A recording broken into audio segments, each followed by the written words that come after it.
Hello friends, hello guys. આજે આપણે એક વિડીયો બનાવવા જઈ રહ્યા છીએ જેનું નામ છે ગોળ કેરી. ગોળ કેરી એક એવી વસ્તુ છે કે જે નાનાથી માંડી મોટા સૌ કોઈને ભાવે તેવી આ અથાણું છે. અને ગોળ કેરીનું અથાણું દરેક ગુજરાતીઓના ઘરમાં બનતું જ હોય છે. જે ટ્રેડિશનલ ગોળ કેરીનું અથાણું આજે હું તમને ચોક્કસ માપ સાથે બતાવીશ. જે તમે ફોલો કરશો તો તમારી પણ ગોળ કેરી એકદમ સરસ જ બનશે. જે ગોળ કેરી આપણે થેપલા, પરોઠા, ભાખરી, મુઠિયા, ઢોકળા દરેક વસ્તુ સાથે ખાઈ શકીએ તેવું આ અથાણું છે.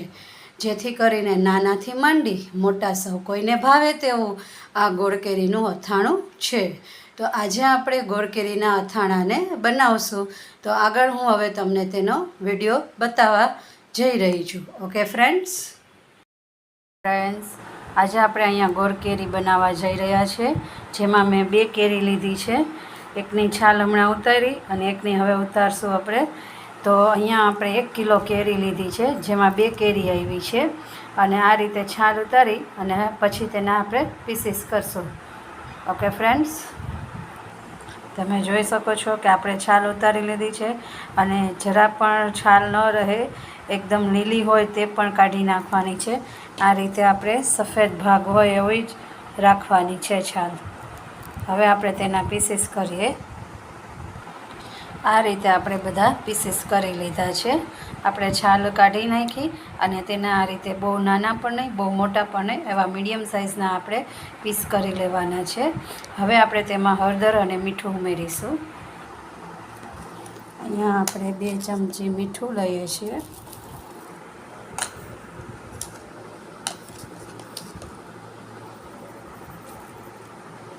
અને 1 ચમચી આપણે હળદર પાવડર લઈએ છીએ. હવે આપણે આ તેને હલાવી અને તપેલામાં ભરી દઈશું. અહીંયા તમે જોઈ શકો છો કે આપણે હળદર, મીઠું આ રીતે નાખી અને તપેલામાં રાખી દીધું છે.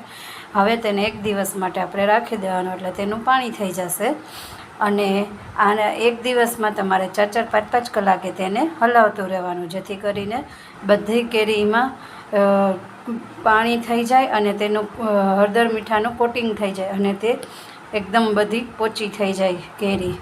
એટલે એ રીતે તમારે 4-4, 5-5 કલાકે તેને હલાવતું રહેવાનું. ઓકે ફ્રેન્ડ્સ, હવે અહીંયા આપણે 1 કિલો ગોળ લીધો છે અને 400 ગ્રામ મેં હાથીનો જે ગોળ કેરીનો મસાલો આવે છે તૈયાર રેડીમેડ, તે મેં અહીંયા લીધો છે. તો તેને આ રીતે ગોળને મેં અહીંયા ઝીણો ઝીણો આ રીતે સુધારી લીધો છે. અને પછી તેમાં આપણે હાથીનો ગરમ મસાલો નાખ્યો છે. અને હવે તેને બધું મિક્સ કરી દઈએ અને પછી તેને હલાવી અને તેને પણ ઢાંકીને રાખી દઈએ. આ રીતે આપણે તેને હલાવી લીધું છે. હવે આને પણ ઢાંકીને આપણે રાખી દઈએ, જેથી કરીને આપણો ગોળ અને મસાલો બંને એકસાથે ઓગળવા માંડે. ગોળ ઓગળવા માંડશે એટલે તેમાં મસાલો બધો ભળી જશે. ઓકે ફ્રેન્ડ્સ, અહીંયા આપણે એક પેપર લીધું છે. તેની ઉપર આપણે કપડું નાખીશું. પછી આપણે તેની ઉપર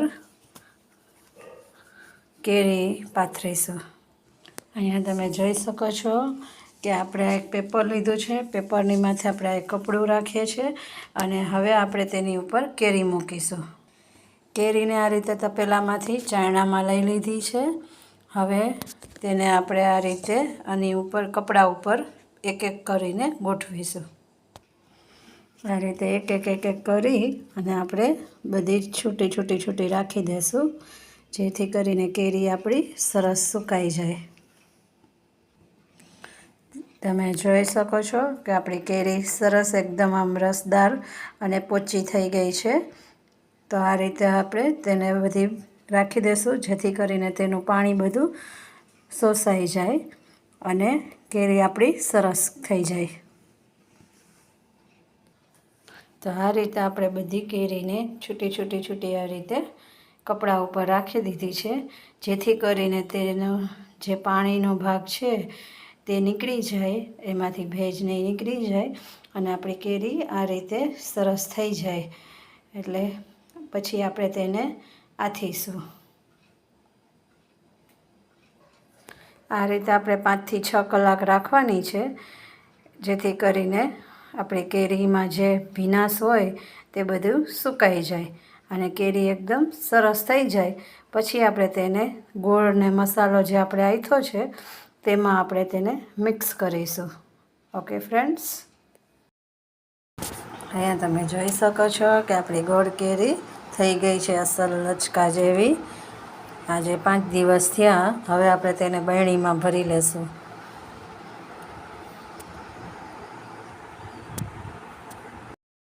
અહીંયા તમે જોઈ શકો છો આપણી ગોળ કેરી રેડી છે. હવે આપણે તેમાં તેલ નાખી અને આપણે હવે બરણીમાં ભરી લેશું. ઓકે ફ્રેન્ડ્સ, અહીંયા તમે જોઈ શકો છો કે મેં તેલને સવારે ગરમ કર્યું હતું અને પછી તેને 4-5 કલાક રાખી દીધું, એટલે એકદમ ઠંડુ થઈ ગયું. હવે તે તેલ આપણે ગોળ કેરીમાં નાખીશું. અહીંયા તમે જોઈ શકો છો આપણી ગોળ કેરી એકદમ રસદાર ને મસ્ત એવી બની ગઈ છે. એકદમ રસાવાળી સરસ મજાની થઈ ગઈ છે, તમે જોઈ શકો છો. તો અહીંયા આપણી ગોળ કેરી રેડી છે. તો મેં અહીંયા બાઉલમાં સર્વ કરેલી છે.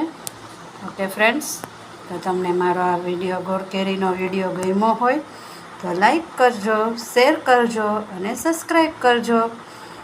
મારી ચેનલમાં સબસ્ક્રાઈબ કરવાનું જરા પણ ન ભૂલતા. ઓકે, તો નેક્સ્ટ વિડીયોમાં મળશું.